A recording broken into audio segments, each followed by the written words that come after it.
Bien, este tema sí que es amplio, así que voy directo al lío. ¿Qué ocurre? Esencialmente, ustedes saben que la obra de Cervantes, esencialmente el Quijote, porque decir la obra de Cervantes también incluye las demás obras, em, es una obra escasamente visitada por el metal, es mucho más nombrado, por ejemplo, Tolkien o Stephen King, son mucho más tomados en cuenta a la hora de servir de inspiración para las líricas del metal a lo largo de la historia, esto lo sabe todo el mundo, pero han habido ocasiones en las cuales se ha visitado el Quijote para tener una referencia lírica en bandas de metal. En metal en sentido amplio, vamos a ver con los ejemplos que tengo pensados, vamos a ver que es bastante amplio el abanico, pero muchas veces, y esto no pasa solamente en el metal, pero el metal se hace eco de esto, hay una interpretación errónea. Obviamente todo esto que estamos diciendo estoy usando obviamente la palabra interpretación, así que todo esto no es una opinión, sino que es una interpretación basada en un juicio, así que lo podemos poner, valga la redundancia, en tela de juicio y debatirlo posteriormente. Pero esencialmente lo que quería mencionar es que en las canciones de metal, que muy seguramente a muchos se les habrá venido a la cabeza Mago de Oz y a algunos otros Sauron, sí, por supuesto, pero también hay algunas más, donde se nombra o se toma de inspiración la obra de Cervantes, se hace una interpretación errónea, voy a insistir con esa palabra porque es a mi juicio lo que ocurre, una interpretación errónea de el espíritu, de la intención literaria, es decir, del trasfondo, que es lo que define a la literatura. Esa es la diferencia entre contar una historia y hacer literatura, que es el trasfondo interpretativo del mensaje real que intenta transmitir el autor, que no es lo textual que dice el narrador. Esto porque una obra literaria genera un contexto de interpretación dentro del cual una frase textual no tiene el mismo sentido dentro que fuera de la propia obra, y de esto tenemos mil ejemplos. A ver, voy a hacer un ejemplo que me lo voy a inventar en este momento. Si un personaje que es absolutamente deleznable dentro del contexto de la obra dice una frase, esa frase sacada de contexto se toma como un textual y se pone como autor de la frase al autor de la, de la propia obra, como si fuera que esa frase está evocando un mensaje que el autor de la obra reivindica, cuando dentro del contexto de la obra te das cuenta de que no es así, de hecho la critica. Y esto pasa con Cervantes mucho. ¿Por qué? Porque Cervantes, como es uno de los más grandes, por no decir el más grande de la historia de la literatura universal, comprende a la perfección estos juegos y los lleva al máximo de sus consecuencias. Entonces estos juegos se dan permanentemente.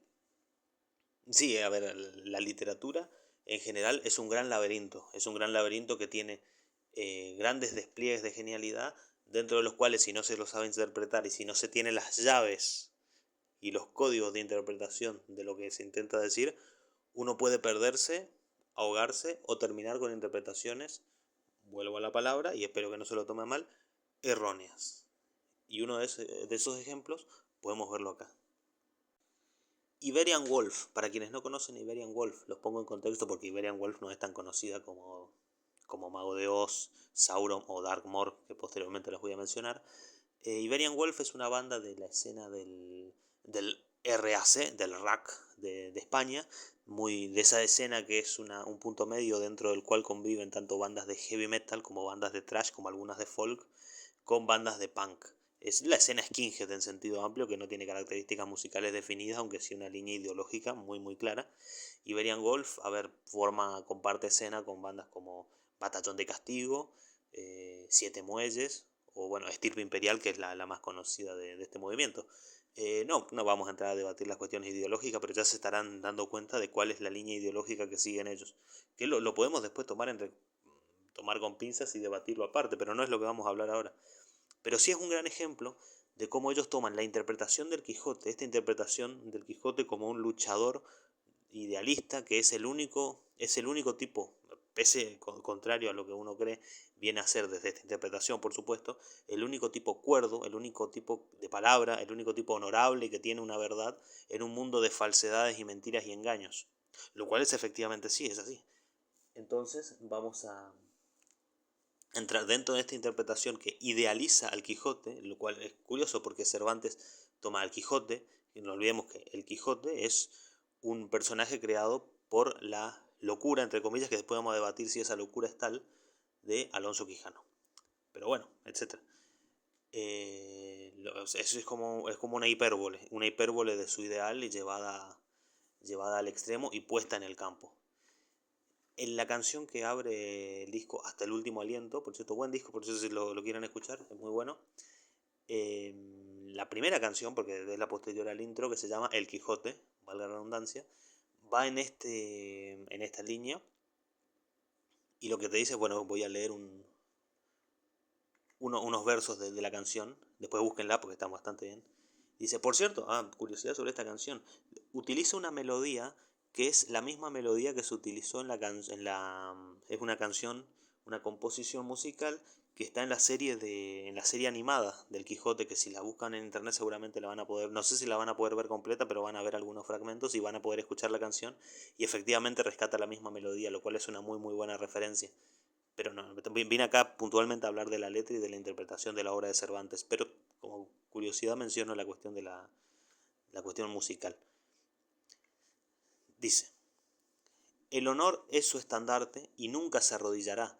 En su pecho arde un fuego con sueños de libertad. Aunque nadie lo comprenda y solo se pueda ver, cumplirá con su cruzada hasta el último amanecer. Bueno, acá vemos cuál es su línea, ¿no? Lo que está haciendo es ponderar efectivamente la figura del Quijote. No puntualmente el Quijote de Cervantes, sino esta idea del soñador que mantiene sus ideales hasta el último aliento, pese a que eso lo deje solo o haga que el resto de la gente lo mire de mala manera. Esto obviamente lo van a llevar como a su molino. El chacarrillo estaba muy fácil, va a ser como agua a su molino ideológico, para motorizar cierto tipo de reivindicación y de idealización y construcción de un prócer que levanta estas banderas. Obviamente que esto es la idea de un luchador que se ve solo porque mantiene sus banderas hasta el final y es inquebrantable en su credo, pese a lo que pueda parecer a primera vista, es algo bastante loable de ser tomado por cualquiera. Todas las ideologías tienen sus mártires, todas las ideologías tienen sus héroes y todas las ideologías tienen hasta cierto punto, aunque a veces lo camuflan, sus parias. ¿Se entiende? Entonces, porque claro, todos quieren ser el único dueño de la verdad en un mundo de mentiras. Esto lo podemos ver en ideologías de extrema derecha y de extrema izquierda. Esto se puede ver en todo contexto. Así que no vamos a entrar a debatir la cuestión estrictamente ideológica, pero sí. Continúo leyendo. Y como Quijote yo seré, dice la canción, luchando contra el tiempo y la adversidad. Será, mas nadie entenderá al ver la figura del hidalgo caminar. Mas mi señor te acompañaré, y tu locura yo también compartiré. Dice el otro personaje, ¿no? Que vendría a ser Sancho, que es en este momento donde se está autoinsertando el autor de la canción, y también busca que se autoinserte el escucha. Pues en un mundo de injusticia, contra gigantes yo también combatiré. Acá está diciendo gigantes en una construcción, acá sí es una alegoría metafórica, lo cual es bien curioso, porque así como el Quijote en la obra de Cervantes creía ver gigantes, que en realidad eran molinos, y los enfrentaba, aquí también él está reivindicando esa actitud, diciendo que hay que luchar, enfrentarse a estos gigantes. Entonces, lo cual, bueno, esto llama la atención y echa luz sobre la cuestión que estaba diciendo anteriormente, lo de la interpretación. Entonces, ¿qué vamos a decir? Entonces, ¿existen esos gigantes o no? Porque les termina dando un argumento quizá a los de la ideología opuesta, que muchas veces esgrimen que ciertos grupos ideológicos luchan contra fantasmas, contra gigantes que no son reales, que son simplemente invenciones de ciertas teorías conspirativas. Por ejemplo, estoy dando un ejemplo simplemente de la interpretación estrictamente ideológica, pero a lo que quería ir es justamente a la visión que se tiene, ¿no? En esta visión, en esta canción de Iberian Wolf, se reivindica el Quijote, se reivindica su actitud, no se lo plantea desde lo que hizo Cervantes, que es... Esto también es un error en general, ¿no? De pensar que Cervantes lo que está haciendo es criticar por medio de la parodia, por medio de la ironía, por medio de la sátira, a los libros de caballería, ¿no? Lo que está al héroe medieval, o sea, al Mio Cid, por dar un ejemplo, o a Roland, por ejemplo. o a Arturo. Bueno, ejemplos sobran en la mitología.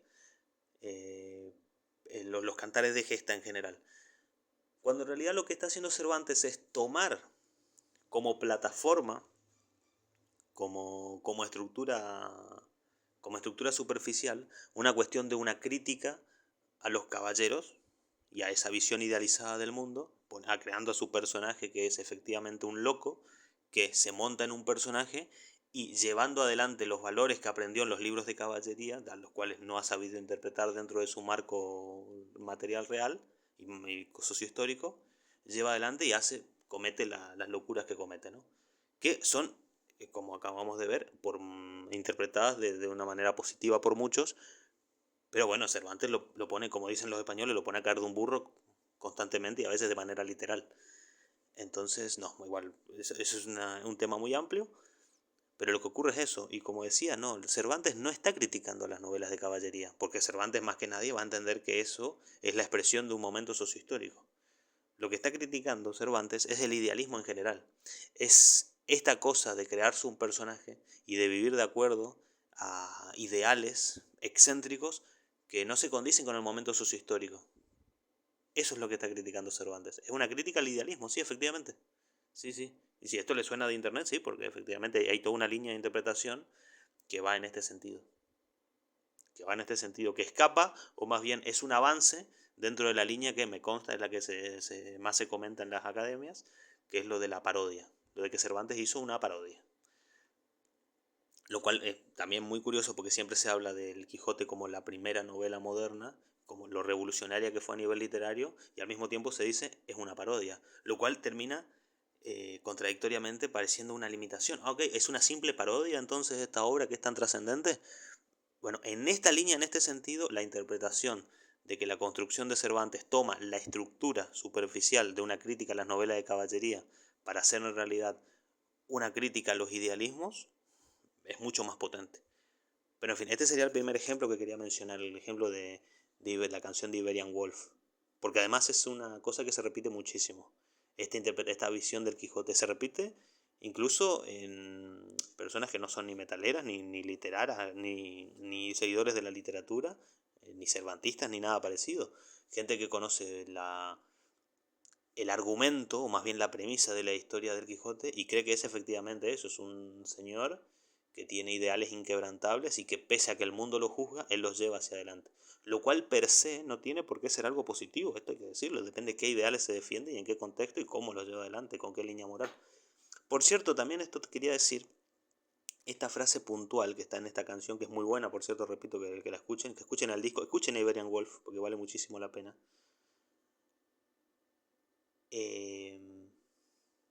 Esto, cumplirá con su cruzada en sentido metafórico, hasta el último amanecer. Lo cual no es cierto, porque al final de la obra de Cervantes, Alonso Quijano abandona al Quijote cuando ya está en su lecho de muerte, donde muchos intérpretes, muchos críticos literarios dicen recupera la razón. Y claramente es otro personaje, si ustedes lo leyeron se dan cuenta, es otro personaje. No es nuestro caballero hidalgo de brillante armadura del resto de la obra. Es otra persona. Es una persona que está en tiempo y espacio y sabe que es un señor que está en sus últimos tiempos, en sus últimos días. Y da consejos de auténtica... A ver, son cosas que oscilan entre verdades de Pedro Grullo y auténticas obviedades. Pero son verdades. No como muchas de las cosas que decía cuando estaba envuelto en su personaje de Quijote, de Don Quijote de la Mancha.